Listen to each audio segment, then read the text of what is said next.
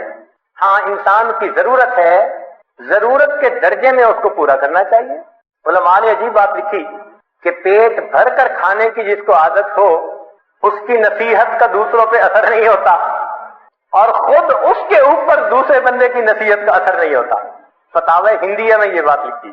اس بات کی طرف بھی ذرا غور کریں کہ کہیں ایسا تو نہیں ہمارے سیاہ کارناموں نے ہمارے رزق کے دروازوں کو بند کروا دیا ہو.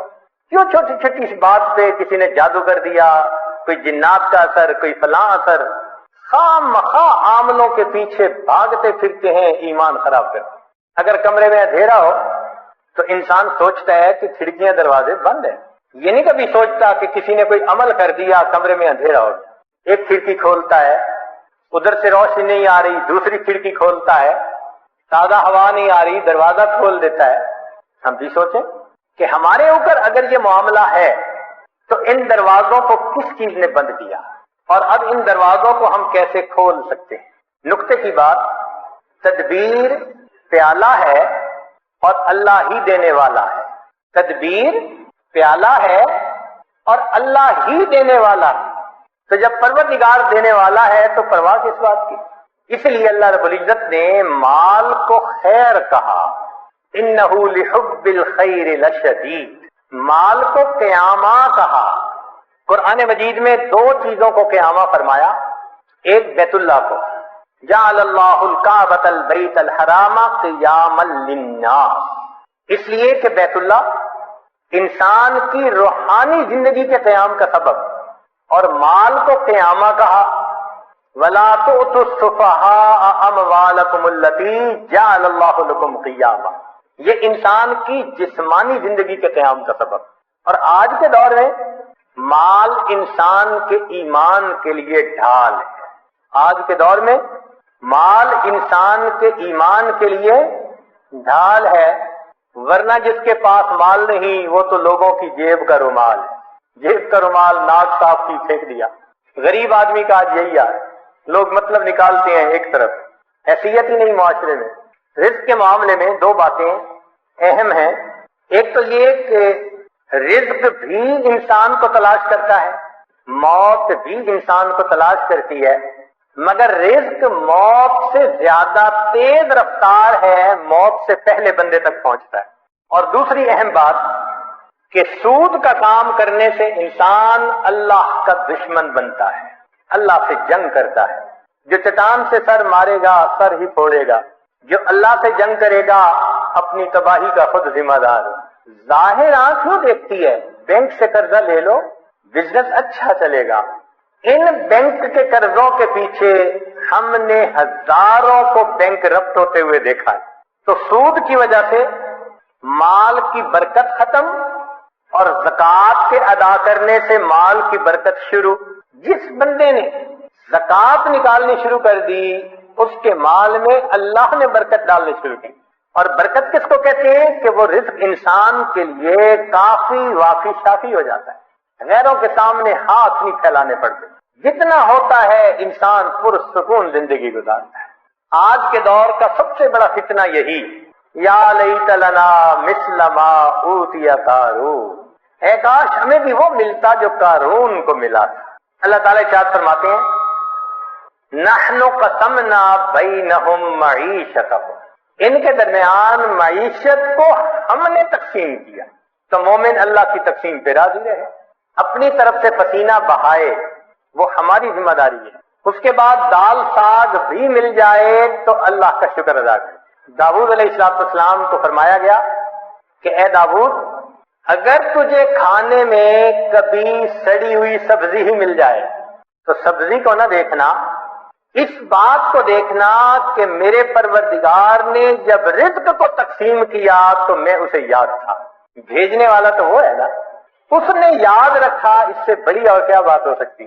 اس لیے مال کی طلب میں اجمال ہو, اضطراب نہیں ہونا چاہیے.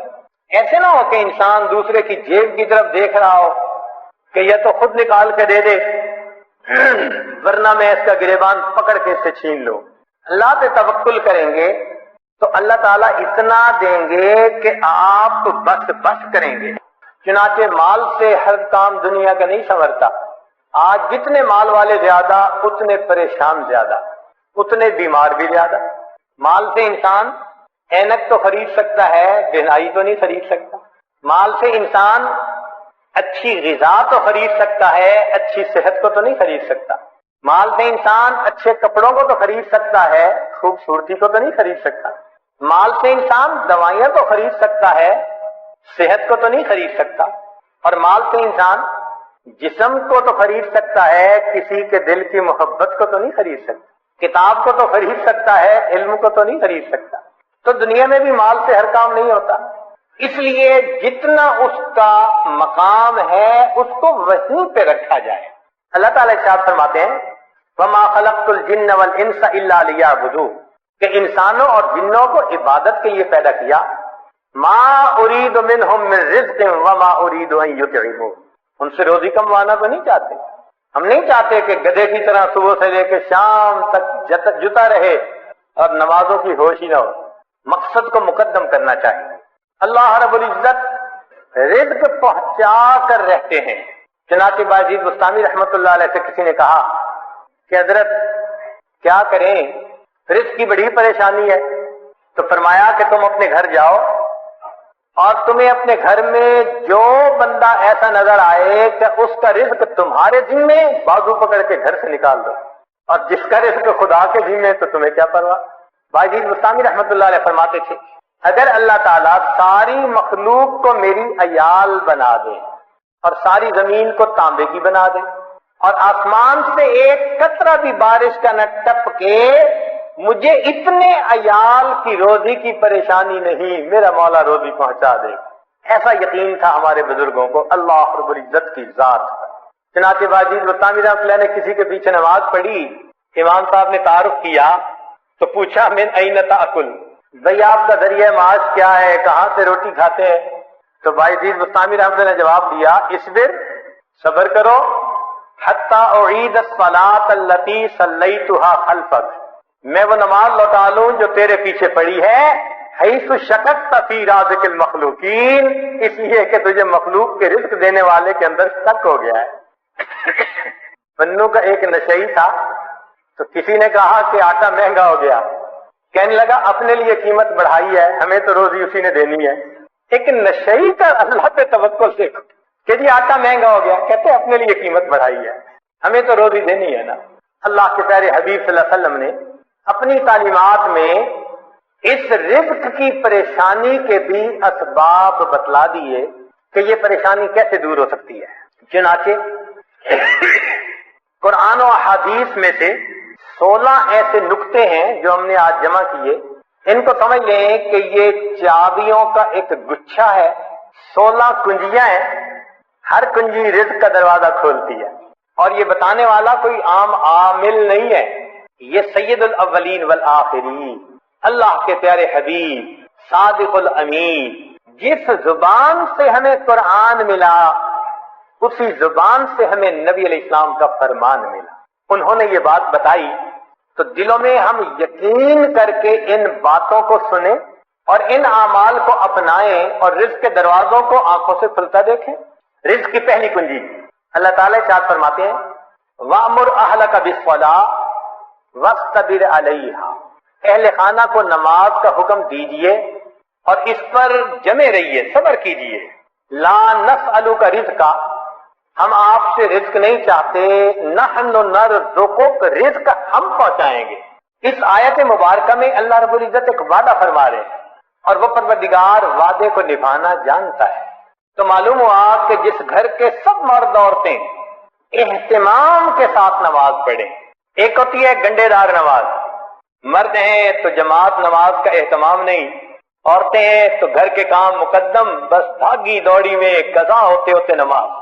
ایسی نماز نہیں، اہتمام کے ساتھ نماز. تو جس گھر کے سب لوگ اہتمام سے نماز پڑھیں، یہ نہ ہو کہ عورت کھڑی تو مصلے پہ ہو جائے اور ہاتھ باندھ کر کپڑوں کی آپس میں کلر میچنگ کر رہی ہے، مرد مصلے پہ تو کھڑا ہو جائے اور گلی بازار کی سیریں کر رہا ہو. ایسی نماز نہیں. نماز پڑھے جیسے نماز دھیان توجہ کے ساتھ پڑھنی چاہیے. کوشش تو کرے نا اپنی طرف سے دھیان جما کر پڑھنے کی. کوشش پر اللہ کی طرف سے اجر عطا ہوتا ہے. دنیا میں نتائج پر اجر ملتا ہے کہ یہ اچیو کر کے دکھاؤ تب تمہیں یہ ملے گا. اللہ فرماتے ہیں کوشش کر کے دکھاؤ. چنانچہ حدیث پاک میں آتا ہے کہ جو شخص اپنے بھائی کی حاجت براری کے لیے اس کے ساتھ چل پڑتا ہے اللہ 10 سال کے نفلی اعتکاف کا ثواب عطا فرما دے. یہ تو نہیں کہا کہ کام کرواؤ بھائی کا، نہیں، یہ اس اللہ رب العزت کی رحمتوں کی انتہا ہے. فرمایا کہ منزل تک پہنچنا تو تمہارے بس میں نہیں ہے، یہ تو مقدر کا معاملہ. ہم تو یہ دیکھیں گے قدم کون اٹھاتا ہے، چلتا کون ہے. تو نماز صحیح اہتمام کے ساتھ پڑھنے کی کوشش کریں، برکتوں کے دروازوں کو کھلتا دیکھیں. میرے مالک نے فرما دیا نحن نرزقک، ہم رزق دیتے ہیں. چنانچہ آپ گھر کے ہر چھوٹے بڑے کو نماز کا اہتمام سکھائیے. رزق ملنے کی قسم یہ عاجز کھا سکتا ہے. ماسٹر کی ہے رزق کی. کاروبار، نوکری، کوئی بھی مسئلہ ہو رزق کا، اہتمام نماز سے اللہ رب العزت مسئلوں کو حل فرما دے. دوسرا عمل کثرت استغفار. قرآن مجید میں ارشاد فرمایا فَقُلْتُ اسْتَغْفِرُوا رَبَّكُمْ إِنَّهُ كَانَ غَفَّارًا يُرْسِلِ السَّمَاءَ عَلَيْكُمْ مِدْرَارًا وَيُمْدِدْكُمْ بِأَمْوَالٍ. تو کثرت ذکر سے اللہ فرماتے ہیں میں مال کے ذریعے سے تمہاری مدد کروں گا. ایک اور حدیث پاک میں ہے من اکثر من الاستغفار جعل اللہ له من كل هم فرجا ومن كل ضيق مخرجا ورزقه من حيث لا يحتسب. امام قرطبی رحمۃ اللہ علیہ فرماتے ہیں گناہوں کی معافی مانگنے سے بارش ملتی ہے، اللہ رب العزت قوموں پہ رزق کو وسیع فرما دیتے. تیسرا عمل انفاق فی سبیل اللہ، اللہ کے راستے میں نیک کاموں میں خرچ کرنا. چنانچہ اللہ رب العزت ارشاد فرماتے ہیں وما انفقتم من شیء فهو یخلفہ. تم اللہ کی راہ میں جو خرچ کرو گے اس کا بدلہ مل کر رہے گا، ریٹرن مل کر رہتا ہے. یہ نہیں ہو سکتا کہ اللہ کے راستے میں خرچ کرو اور ملے نہ اس کے بدلے. یہ جو انفاق ہے یہ لفظ بنا نفق سے. نفق کہتے ہیں سرنگ کو، اور سرنگ میں انسان ایک طرف سے داخل ہو کر نکلتا ہے پھر دوسرا داخل ہو سکتا ہے. تو فرمایا کہ تمہارے پاس جو پہلا رزق ہے اس کو نکالو گے تو دوسرا آئے گا نا. وما تنفقوا من خیر یوفى الیکم. فرمایا انفق ينفق علیک، تم خرچ کرو اللہ تم پر خرچ کرے گا. عبداللہ بن عمر اللہ عنہ فرمایا کرتے تھے ان للہ اقواما اختصهم بالنعم لمنافع العباد. اللہ کے کچھ بندے ایسے ہوتے ہیں اللہ نے ان کو اپنے بندوں کے منافع کے لیے مخصوص کر دیا. ان کی ذات سے اللہ کے بندوں کو نفع ملتا رہتا ہے. یہ ان کا چارٹر آف ڈیوٹی ہوتا ہے. جو ان کو ملتا ہے وہ ان کے اپنی ضرورت کے لیے صرف نہیں ہوتا، وہ دوسروں تک پہنچانے کے لیے ہوتا ہے. جو ڈاکیا ڈاک پہنچاتا رہے اس کی ترقی ہوتی رہتی ہے، اور جو ڈاک نہ پہنچائے تو اسے اپنی نوکری سے معزول کر دیتے ہیں. چنانچہ کتنے لوگوں کو آپ نے دیکھا ہوگا کہ بڑا اچھا کام چلا، کاروبار چلا، پھر یکدم ٹھپ. وجہ کیا بنی کہ جو ملا تھا وہ سارا ان کا نہیں تھا، اس میں اللہ کے لیے خرچ کرنا تھا، مسکینوں پر، بیواؤں پر، طلباء پر، دین کے راستے میں، فلاحی کاموں میں. یہ خزانے کے سانپ بن کر بیٹھ گئے. بینک بیلنس چیک کرتے ہیں آج اتنے ملین اور آج اتنے ملین، اوپر سے ڈاکانی بند ہو گئی.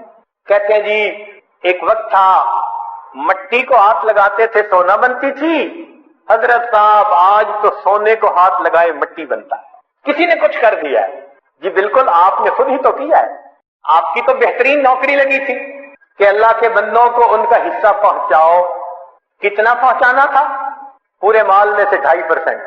زکوٰۃ پورے مال میں سے 2.5%. سبحان اللہ. ہم نے دیکھا لوگ چاہتے ہیں بڑے کی نوکری کریں، چنانچہ چھوٹی کمپنی کی بجائے بڑی کمپنی کی نوکری، اور بڑی کمپنی کی بجائے ملٹی نیشنل کمپنی کی نوکری. جی اور زیادہ بینیفٹ ملیں گے. تو کیا اچھا کہ ہم سب سے بڑے کی نوکری کریں.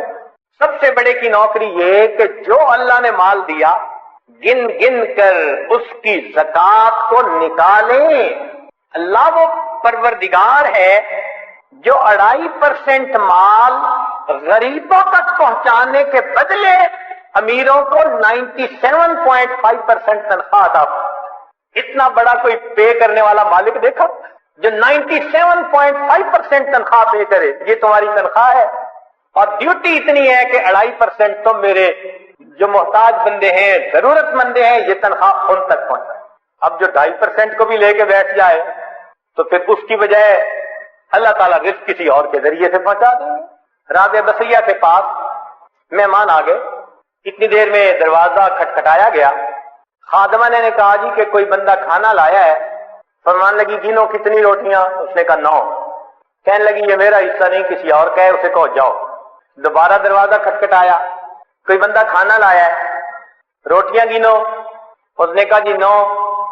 بھئی میرا حصہ نہیں، کہہ دیا، اس کو جو جاؤ کسی اور کا ہے۔ پھر تھوڑی دیر بعد تیسری مرتبہ دروازہ کھٹکھٹا۔ خادمہ نے کہا جی کہ پھر کوئی بندہ روٹی لایا ہے، کتنی؟ 9۔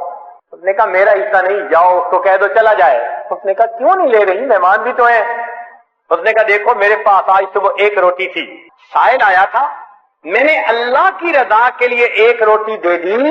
میرے اللہ کا وعدہ ہے من جاء بالحسنۃ فلہ عشر امثالھا، 10 گنا ملے گا۔ 9 روٹیاں میری نہیں ہو سکتی۔ خادمہ نے ہاتھ جوڑ دیے، مجھے بھی بھوک لگی ہوئی تھی، 1 روٹی میں خود رکھ رہی تھی، یہ 10 ہی ہے۔ ایسا کامل یقین اللہ کے وعدوں پر۔ ابھی بجوی رحمت اللہ علیہ بیوی نے آٹا گوندا، پھر تندور جلانے کے لیے لکڑیاں کاٹنے گئی، پیچھے سے سائل آ گیا۔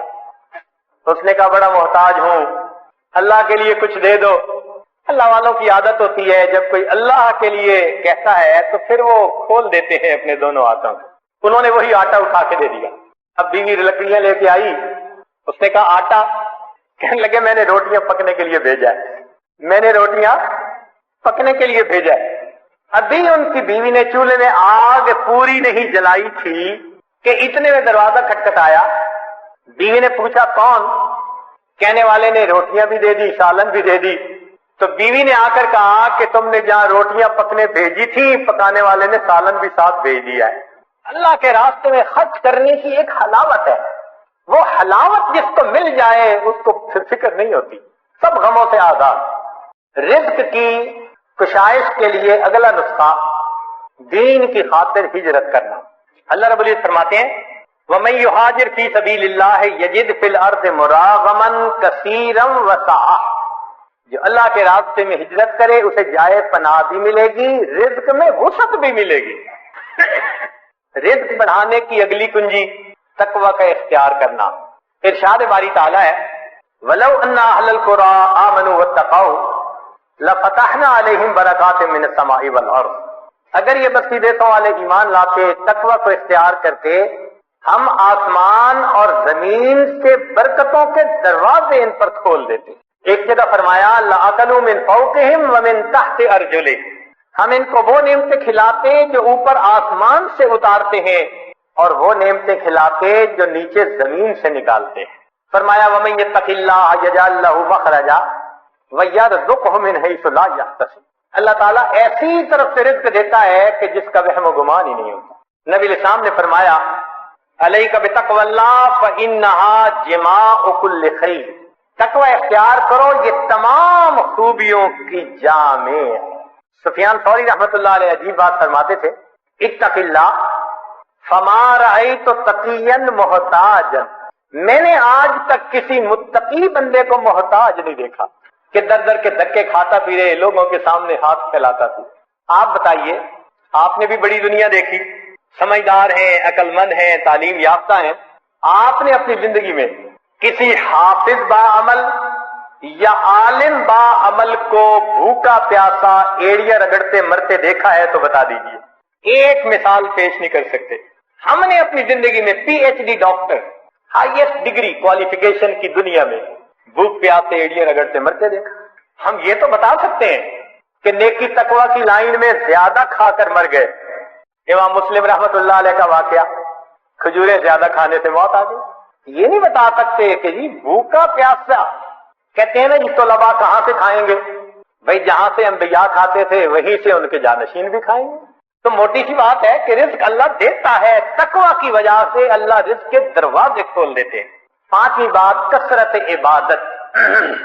حدیث مبارکہ ابن آدم تفرغ لعبادتی املأ صدرک غنى واسد فقرک.